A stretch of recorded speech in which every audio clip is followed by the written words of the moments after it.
And Tim, the hope tonight is that those 6 people are somewhere where they just cannot communicate with their family members because communication has been wiped out here in Staffordsville, Red Bush, and Flat Gap. But unfortunately, as the hours grow longer and as they pass on, the grim reality is setting in for so many people that this could in fact become a recovery mission. It's been a tough day here along Route 172 as we've watched people file in and try to go to their homes, what's left of them, because so many of them are just wiped off their foundation. Cars have been tossed all over the place like they're nothing. It's been a very tough day. Lots of grief and lots of despair. News Channel 3's Rebecca Pewitt joins me now. And Rebecca, we're learning more and more about the people who lost their lives here tonight, and we're also learning more about the people who they're looking for. And a lot of these folks, their families, they were together. That's right. Just across the street, I mean, you actually talked to some of those clerks. Scott worked there. They were saying that he was just a wonderful person. Right. And Scott worked at the Marathon station right across the street from where we're standing right now, and I happened to be in the store today when his mother came in. Didn't know what was happening at first, and then I realized this woman is one of the many who are affected by these floodwaters, and so were the clerks inside that store. All of them had tears in their eyes as they said all we can do right now is continue to search and continue to pray.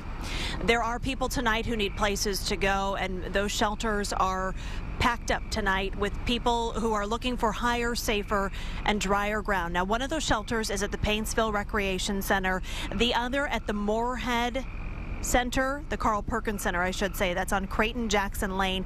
There's also a number on your screen there for the Red Cross. If you have a flood-related emergency, you can dial that number. If you know someone who does, give a call to that number. Obviously, if it's an emergency, you're going to want to call 911. But in the event that you just need a little bit of help dealing with all of this flooding, you're going to want to give that 911 number a call. I'm sorry, the Red Cross number a call.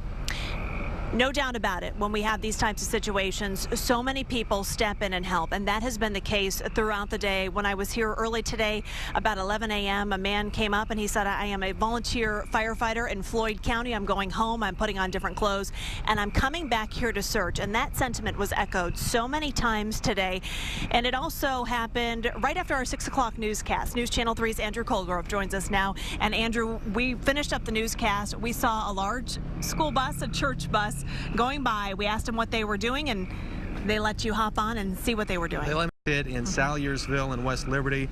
They say, of course, it's their instinct whenever they hear about something like this to jump in and try to help out. And interestingly enough, that same group that was formed after the tornado for the emergency response is helping out today.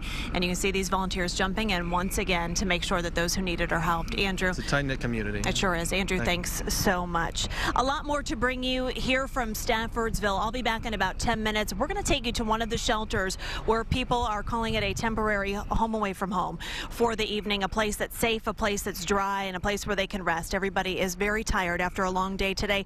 Also, we're going to tell you how you can help, because as you just heard, the need is great and the willingness to help is as well. We're going to tell you where you can donate supplies and how they'll get to the victims coming up, Tim. All right. Thanks, Amanda. Welcome back to News Channel 3 tonight. I'm Amanda Barren in Johnson County, Kentucky, where we continue to follow the fatal flash flooding that's happened here. 2 people are confirmed dead, and the search for 6 others will continue in the morning once the fog is lifted. That's what emergency crews ran into tonight, so the search was called off. They'll get back underway with that search 9:30 or 10 tomorrow morning. You know, we can tell you about the missing, but we can also tell you that thousands are displaced tonight. 1,200 people actually are displaced tonight. Their homes wiped off, foundations, and nowhere for them to go. Thankfully, the community has stepped in. There are 2 shelters where people are able to rest their weary heads tonight. There is one in Paintsville. The other is in Moorhead. We're going to head now to Paintsville, and News Channel 3's Matt Heckel, who's talked with some of the people who are resting there tonight. Over to you.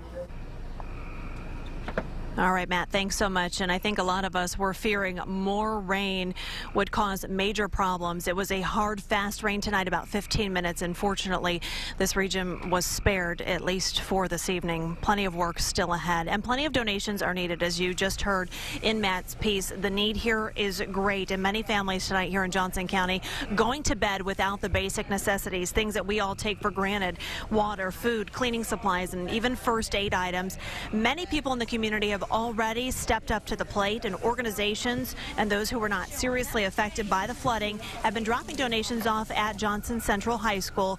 We caught up with one woman there. She was trying to stock up on supplies for her family just so they can make it through the next few days. Like so many others, she lost her home, and she said she's never been through something this tragic.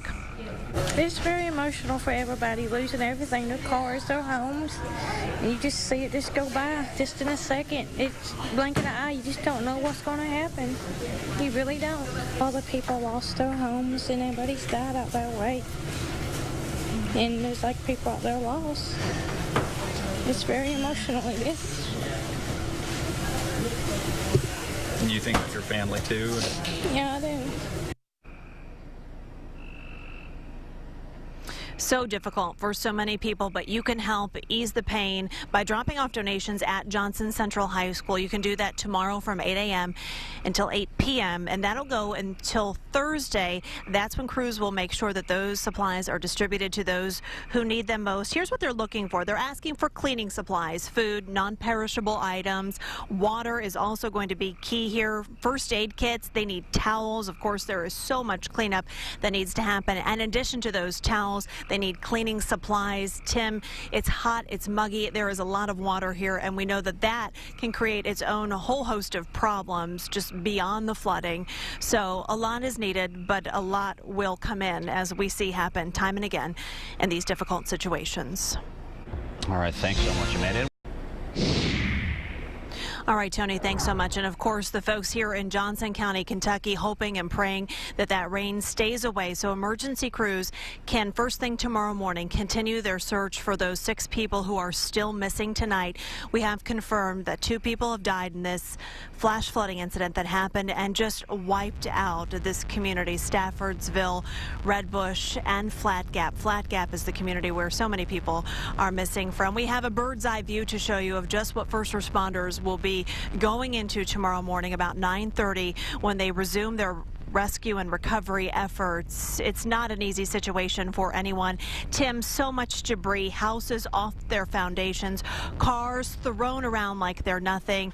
Certainly a difficult situation, and one they are ready to tackle head on as soon as the fog lifts tomorrow morning. Thanks for joining us. We'll see you in the morning. Of applause just at random times, a lot of smiles here, and also a lot of tears from people who are very emotional, because I think what this event did today for so many people who have been labeled junkies over the years is really humanize that. And the president said we need to replace the word junkie with father, son, mother, daughter. These are people who are in our lives. These are people who we love and that we need to help now. He talked about the fact that we cannot fight this problem without reducing the stigma, but also another concern out there that so many people have is access to treatment. And we hear that time and again when we're doing these stories about treatment and access to mental health care. That's something the president talked about. Also, he said rather than prison, we need to treat these people as the way they need to be treated. For instance, I talked to someone the other day who said you wouldn't deny a diabetic insulin if they needed it. Same goes for Narcan. According to the president, the Narcan drug is something that you use to treat somebody who is sick. And that's another thing, Tim, that we heard time and again in this speech today, is that this is an illness. This is not somebody who is morally inept. These are humans, fathers, mothers, brothers, daughters, aunts, uncles, grandparents.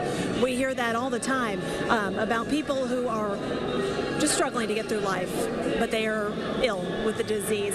Interestingly enough, a very positive moment there when it came to the Handle with Care program. That's a program that we've been covering now for several months. That's the program that allows members of law enforcement to say, hey, this child needs a little extra TLC at school today because mom, dad, whatever, whoever is dealing with a problem. And the children that I talked to from Wyoming County are 2 shining examples of kids who have to persevere through some of the most difficult circumstances. These are children. In one case, you heard the young boy, Kerry, who's 14, say he lost both his mother and his father to prescription drug abuse. hurts, but they're still alive. It's a fight that he deals with each and every day. Now, those students from Wyoming County will be meeting with Senator Manchin and likely the president here shortly, but you can see Senator Manchin still in the crowd, Tim. But also interesting to hear from the secretary himself, Mr. Barticelli, who also was an addict, somebody who has been in the shoes of these people, someone that people look to now and respect at the national level.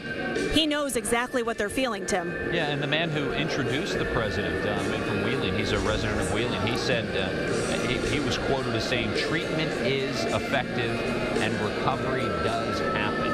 When he said those words, I actually took the time to reach over and write that down because it sounded like something that somebody obviously who has been through that, and family members, not just somebody who's been through that. And that's the whole thing. This does affect so many families. We keep saying that over and over again. We hear from the children. We hear from the parents. We hear from the family members. Right. We hear from the addicts. It is something that does not just affect the addict, but it affects the whole family. And Chief Brent Webster talked about that. Amanda, talking about that we are in a community of zombies, and sometimes our police officers are asked by these addicts to help them. They're actually reaching out. He sure did. Help. Hey, Tim, I'm going to interrupt you real fast.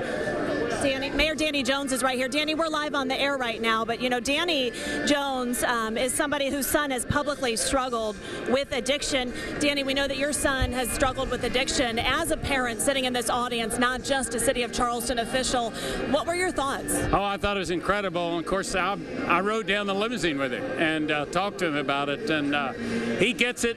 It's going to be a tough hill to climb, but I think this was a great meeting with some great things said, and the president could have picked anywhere to come. He picked here, and I'm grateful for that. You're the mayor, but you're also a parent, and the president said a child is like having your heart walking outside your body. What did that do to your heart when you heard that? And I've got two more, and on the way down, we talked about my oldest son, and so he defined it better than I've ever defined it. Mayor, thanks so much for your time. We appreciate it. I also want to bring in Stephanie, who we talked to earlier. Stephanie has been sober now for 2 years. You just had the chance to hear from the president. What did you hear from the president today that you wish you could have heard when you were suffering from drug addiction? When I was in my active addiction, I didn't know where to get help. I knew I needed help. I wanted help. I just didn't know how to get it. So to be able to have more treatment centers and more places where we can go get help and reach out to, that would be a tremendous thing for this area. When we look at you, you don't look like someone that we might stigmatize as a junkie, that people might put that label on. Tell me what it feels like to have that stigma and to hear someone say, we cannot fight this until we break this stigma down. I mean, I had the normal childhood growing up. I had everything I could have ever wanted. I played sports. I did everything. And then, you know, one day I was at a party and I tried it. And why not? You know, it was the cool thing to do. And then one day I couldn't stop and it got really bad. To look at me, most people don't think I'm an addict or I'm in recovery, but you know, it affects everybody. I know doctors, lawyers, anybody can be affected by addiction. And so today you take away what from this? Hope for the other addicts that are still sick and suffering. Hopefully that we can get this under control in the area. Ashley, thank you, sir. Stephanie, thank you so much for talking with us. I appreciate it. Senate Minority Leader Jeff Kessler is also here today, and his son is someone who we've heard about in the news who's dealt with addiction. You're a father hearing this message from the president, but you're also the Senate Minority Leader. What was going through your mind? Well, I think it was important to have that discussion and have it publicly. You know, when my son was arrested last December, it was probably the worst day in my life, but it may have been the best in his because it turned it around, and I'm happy. You told me he's been sober for 9 months yesterday. As a dad, you've got to be proud. How are you hopeful now after hearing this? Well, you know, obviously it requires treatment and resources, and as the president and others mentioned, it is the fact that he was able to get into an appropriate drug court and treatment programs that aren't readily available throughout the state. And, you know, that's my message, and actually that's my goal. And one of the reasons I'm running for governor, quite frankly, is I think we need to raise some revenue and dedicate $20 million a year towards substance abuse treatment facilities for these kids so that we can save our children. Thank you so much for talking with us. We do appreciate it so much. So many stories like that, and again, we keep hearing it, we keep saying it, but this is a problem that doesn't discriminate. So you just heard from two people who are leaders in our community who are dealing with this, and people who you would look at today, Tim, and never associate them with a drug problem.